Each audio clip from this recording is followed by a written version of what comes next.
Morning, everybody. Welcome back to Giant Talk, the world's first OKR podcast. This week, I'm delighted to have joining me as a guest Emma from Digivizer. Welcome, Emma. Thank you for having me. I'm happy to talk to you. No problem at all. So, this week we're going to talk about how to get slick with OKRs, really, aren't we? Which is, it's going to be all about retrospectives and things you can learn along the way, and the journey that Digivizer have been through. Yeah, we're now probably 3.5 years in since we implemented them, so we've learned a lot along the way. Wow, so you guys are pretty early adopters then. You're going to have some great lessons to share. And modified along the way as well, yes. Of course, it's super important. That's one of the most important parts. So tell us a bit about yourself, Emma, then. What's your background? So, my background, I'm founder and CEO of Digivizer. We founded in 2010. Prior to that, my background was in corporate, originally in marketing, but prior to Digivizer, I was president and chief operating officer of a ASX-listed electronics design software worth about 4.5 billion market cap. 97% of our revenues earn overseas. It was in electronics design software, so it was all at that time around, the Internet of Things and smart devices that were going to come into play. And through that insight of travel and watching what was going on and really seeing the adoption of smart devices and mobile and a complete removal of this notion of fixed desk working and bricks and mortar stores when you're going particularly into Asia, I was like, okay, the future's, everything's going to be on the mobile phone, the digital footprint of people. How can we, if I use this as my opportunity to create a company which was data or that digital footprint of people and meaningful for organizations so they could better, acquire their customers, cross-sell, take them from they don't know you to a consideration, conversion and loyalty. So that's what Digivizer was. Started with on the enterprise side, building our own technology in the social media and search space, which has then gone into web, and then most recently launched that as a technology platform for businesses everywhere as a SaaS and a lower cost way of getting in, but having that same insights and all the learning since 2010. So we're in 12 countries now. 40% of our revenues are earned overseas. We've got 50 plus employees around the world. So it's been an interesting journey since 2010. Fantastic. Sounds exciting.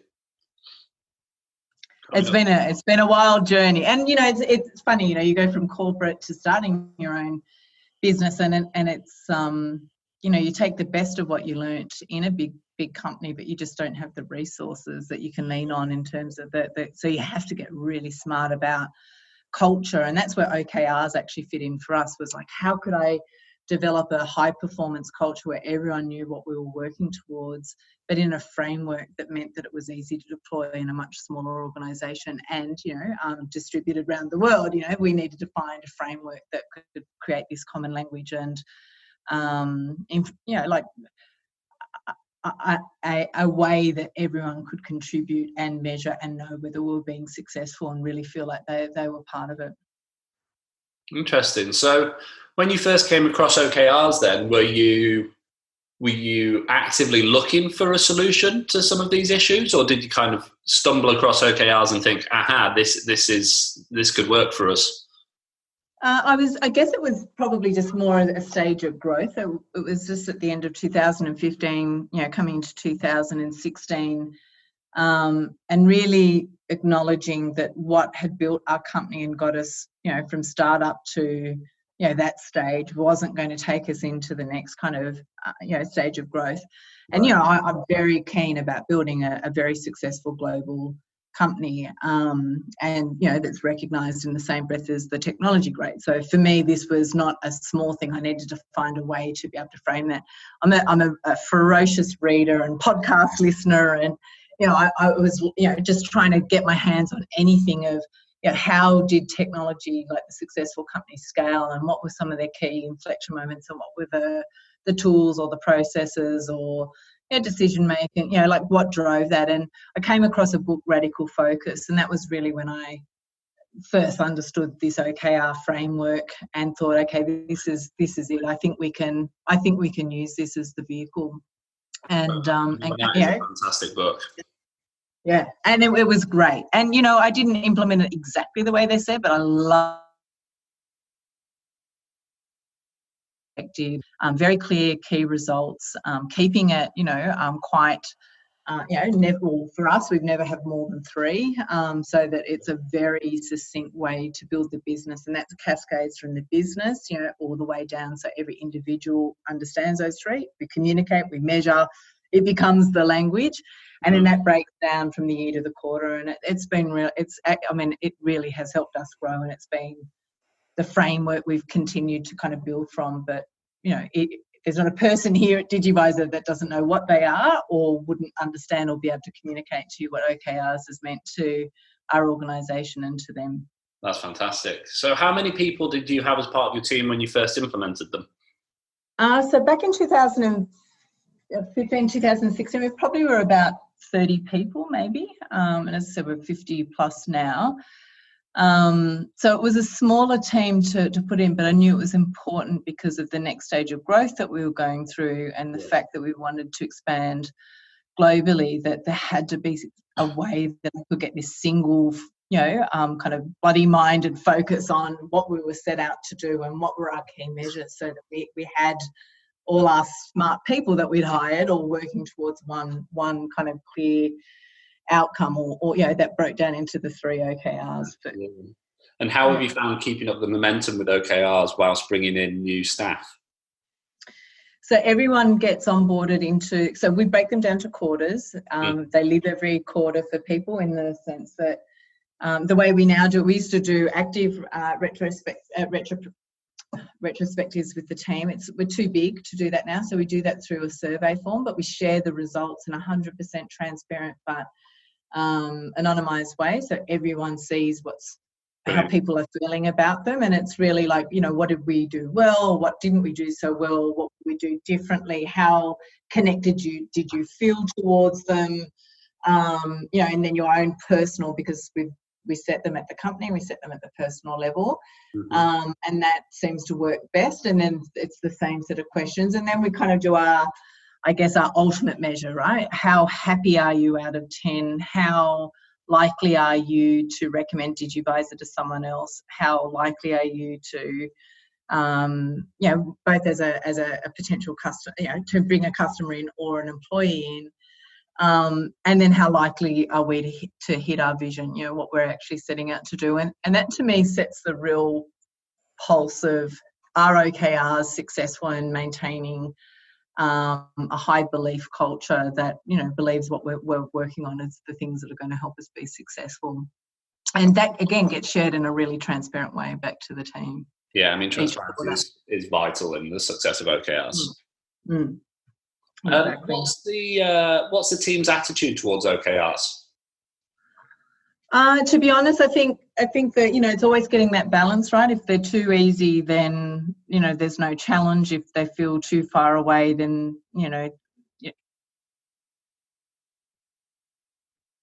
stretch, and some we might get close, and there might be some we miss.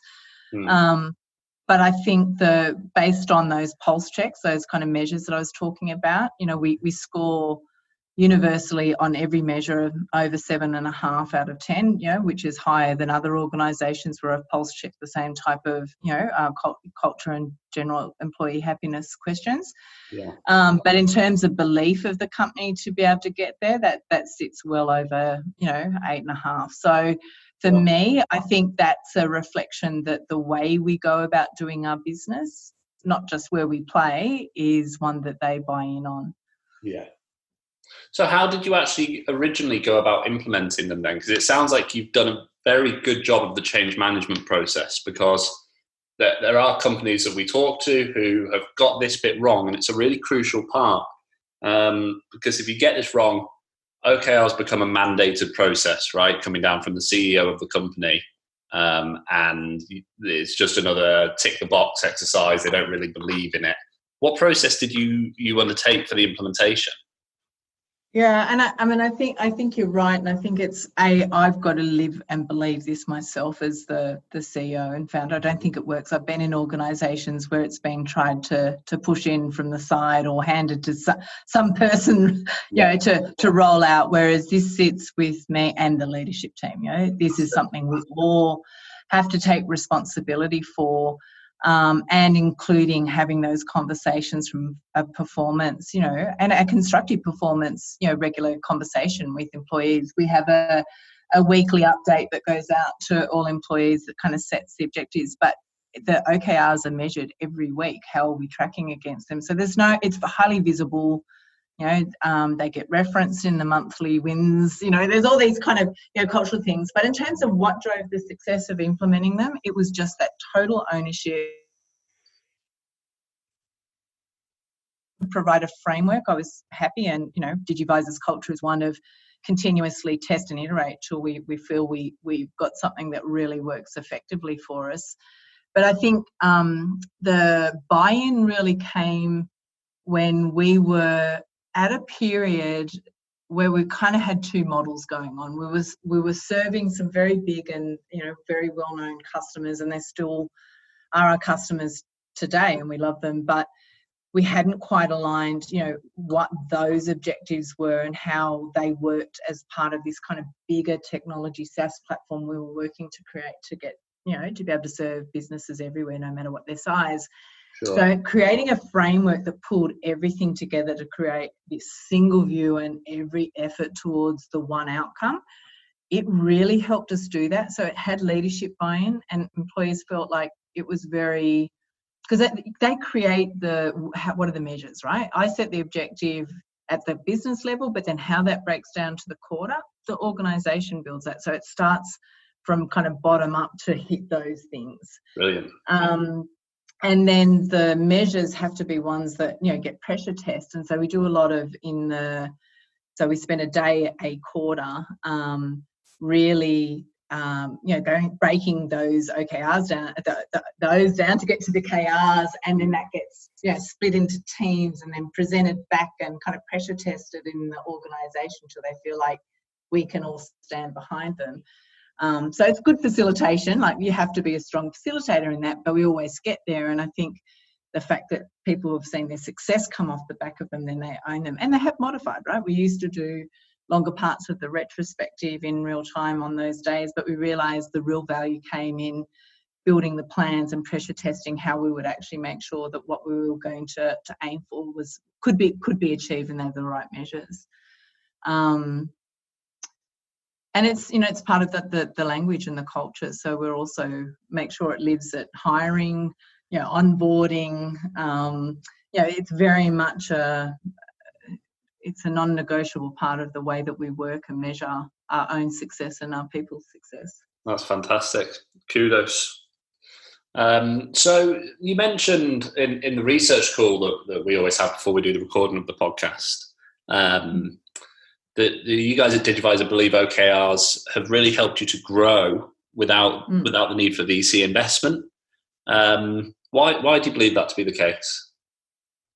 So I think, first of all, just to clarify, we did take some private investor investment back in 2015, which helped kind of build the first stage. But then since then, we built a new platform again, so it's continued. And our view is we probably will be open to taking VC money in the future. But what it really allowed us to do, to the heart of that question of the growth, is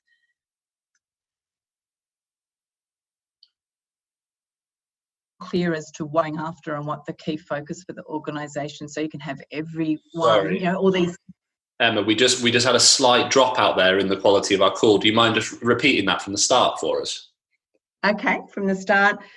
So we did take private investment money back in 2015. So we started in 2010. We grew ourselves to 2015. We took that money, and I wanted to make sure that we got the best value. That was when we implemented the OKR framework.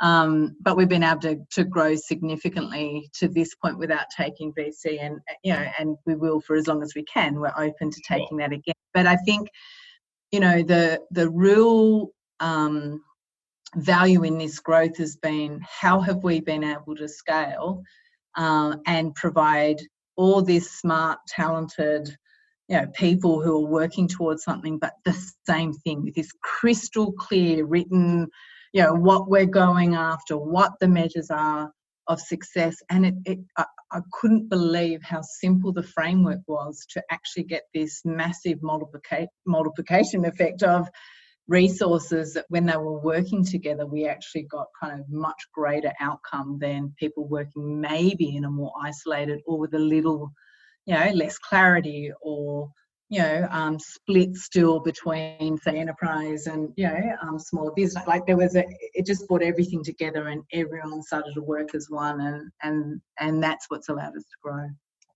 Right. Okay. So how did it allow you to do, the focusing of resources, for example, or being able to pivot quicker than you would have done traditionally before implementing OKRs? So I think that the secret is making sure that the overarching kind of business objectives are just the kind of the financial ones. So where we're going to play, what are we going after in terms of revenue and the kind of the breakdown of customers, and because global was part of it, right? So we kind of set it how we get there is what the kind of the quarterly strategies around. So that breaks down from a year to a quarter, those numbers in terms of what does it mean that we need to get to, otherwise we won't get to our annual, kind of objectives. So and key results. So that forms the thing that everyone stands behind. But if that quarter didn't work, or some aspect of it didn't work, or we got some things right and something we didn't, then we've got that ability each quarter to learn from that in the retrospective and then apply something that might be better suited given, things do change, and particularly in technology. So it allows you, again, because your whole team is part of this process, you get this total alignment very quickly without needing a huge communications framework to sell it in, because they've been part of that process. And because it lives and breathes in its own kind of, the way we communicate the rest of the time, that these changes are actually all part of the process, this thing that we are continuously revisiting and shifting, and as long as we hit the overall kind of objectives that we're chasing for the year. Sure. So you mentioned a couple of times there, and you have done before as well, about retrospectives, which makes me think that they are a core part of your OKR rituals, which is music to my ears, because personally I think they're the most important part of the OKR process.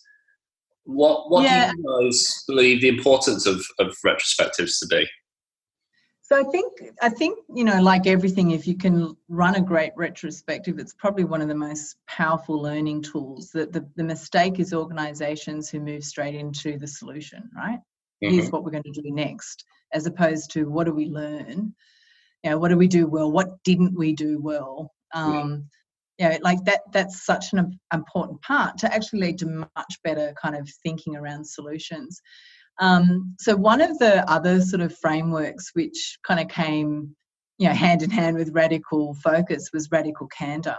Yeah. And that again is part of the culture of Digivizer, is that, this isn't personal. This isn't about, any one individual. It's what, giving the team the ability and the confidence to be able to truly critique what it is that we're not doing well, so that when they're putting their minds to how we could do this differently, again, this is something everyone can contribute to. So very, very powerful tool. I mean, it's often used in software development and engineering as a good tool, but I've seen very poorly facilitated retrospectives, and I've seen them get personal, and I've seen one voice dominate as opposed. So we do lots of silent, even if it was a live retrospective, to make sure that everyone gets their view. They all have to then share what they were thinking, but it means you lose this one dominant voice. It's like everybody contributes to their analysis, so therefore better outcome. So what adaptations to the process have you made then along the way as you've witnessed not so great retrospectives? Well, as I said, probably the biggest is doing what we did well and what we didn't do so well as a anonymous kind of online survey, but it gets then presented back verbatim to everyone. Right. So nothing gets hidden, nothing gets modified. It's still, as raw as it would have been, but it saves time. And so we've been able to put more of our focus into, well, then knowing this, what would we do differently, and what should we be focused on if this is probably the team around what the solution is, as opposed to just getting to where we want to focus and then taking that away, which is how we originally did it. Was we kind of get to this point of, okay, here are the things we need to work on. Now break away into different teams, and then that becomes your job to kind of make that happen. We didn't get the clarity or the momentum in the same way that we have by just shifting that to more time to, like, what are we really going to be working on this quarter, and how do we bring the strength of the team in the planning and commitment to that. And then I think just, we really simplify. We keep it to the 3. I did also have to, when it came to, so we had different, we were running lots of cross project, cross team projects, and a leader could own an OKR anywhere in the organisation.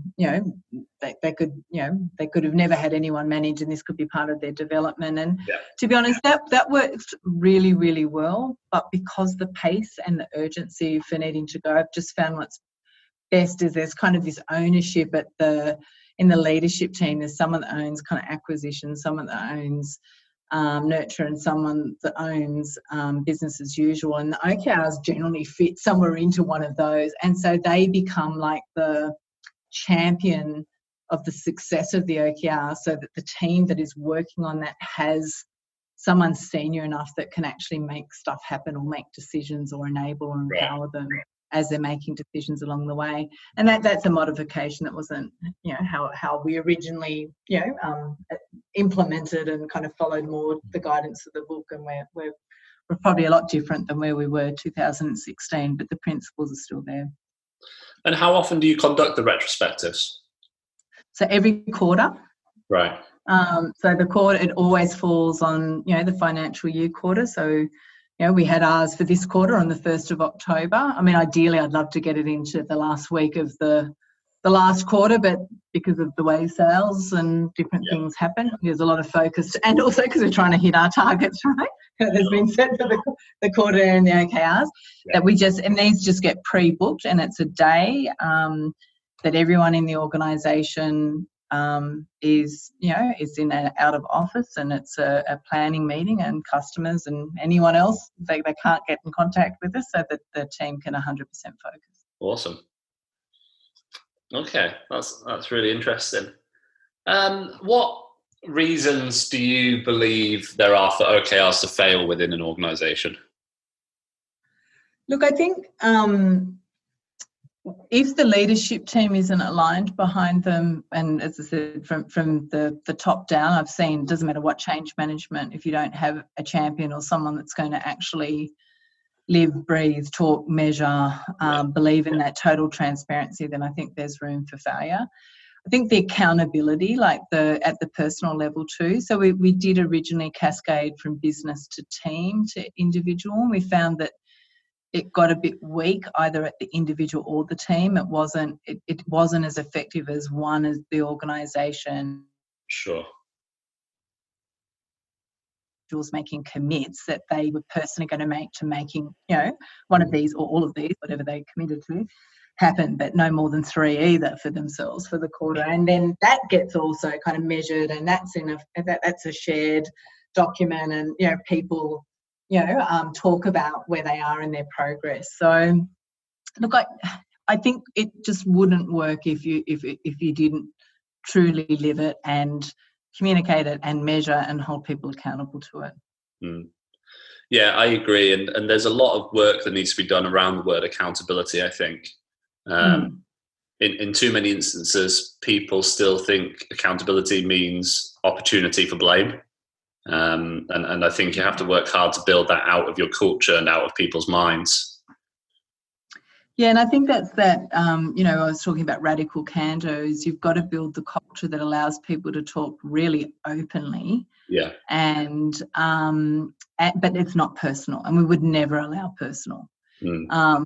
But it's very much our culture, right? Our culture is not that personal. It is very, it's quite flat. It's 100% transparent. Everyone can have a voice. You're the master of your own destiny, you know, like, but you're right. If there was a blame culture, it would fall down. Yeah. Or a fear of failure. Mm.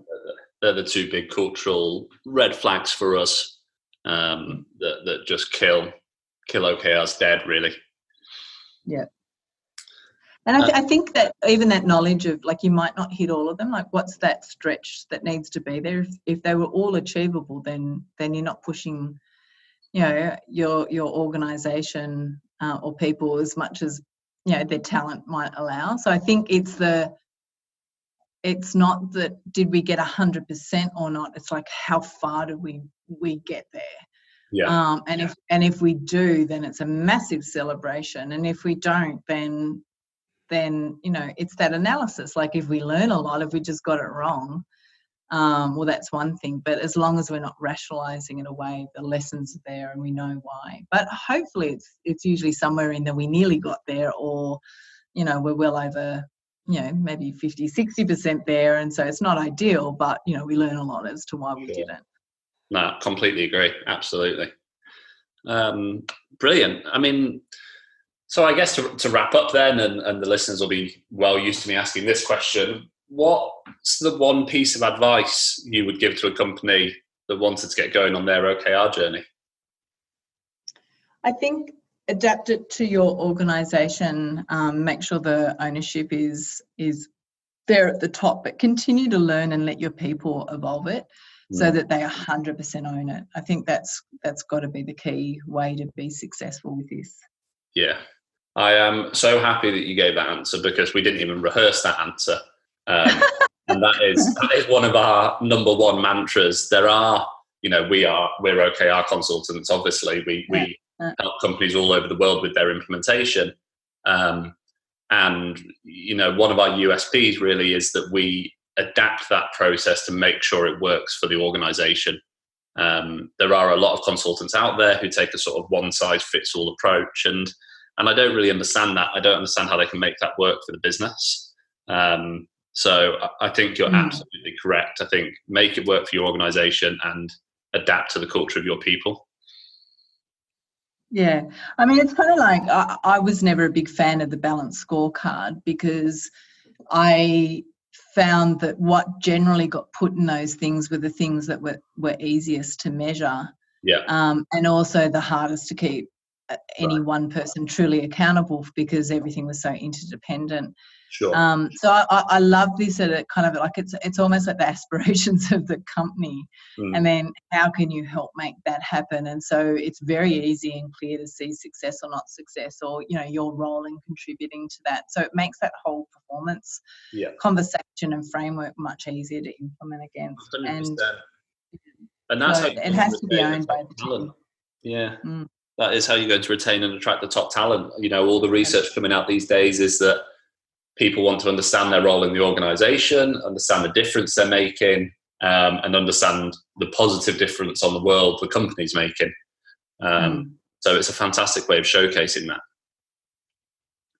No, I completely agree. Cool. So that's a fantastic way to wrap up. Emma, thank you so much for joining us. My pleasure. I know it must be quite late in the evening there, is it? Oh, it depends, right? Like, sometimes after hours is when you get all the work done. Yeah, very true. Very true. And apologies. It has been great to talk to you, though. And, you know, I do encourage people to look at this, because I think it's like everything. I remember back in the days, this is very early on in my career, but, you know, QA certification, and I use that as a real vehicle to create a change mantra in a manufacturing organisation. And I feel like this is much more constructive and, you know, a much more positive framework, and something that it's quite inspiring if you get it right. So I'm a big champion of this. So good on you. Fantastic. Thank you so much, Emma. And some great recommendations there for people that caught them to two great books to add to your reading list, Radical Focus and Radical Candor. I've read both of those and they are fantastic. I'd highly recommend them. And just to let you all know, guys, we've got some exciting news for all you guys who listen in America, which I know is quite a lot, actually, funnily enough. Roger, the Derby Giant founder, is actually going to be in New York next week, the week after you are listening to this, hopefully, on the 18th and 19th of November that week. So if you'd like to book in to meet with him, then just drop us an email to growth@derbygiants.com. I know he would absolutely love to meet some of our listeners and kind of get to know you guys and understand more about you.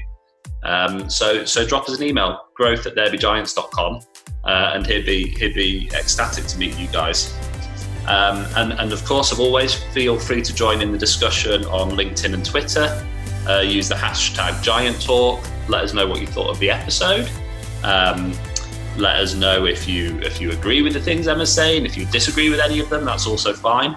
And just keep engaged. If there's anything that you want to hear in the future, let us know. But until then, I look forward to speaking to you guys next week. Cheers, Emma. Cheers, everybody. Thanks for having me.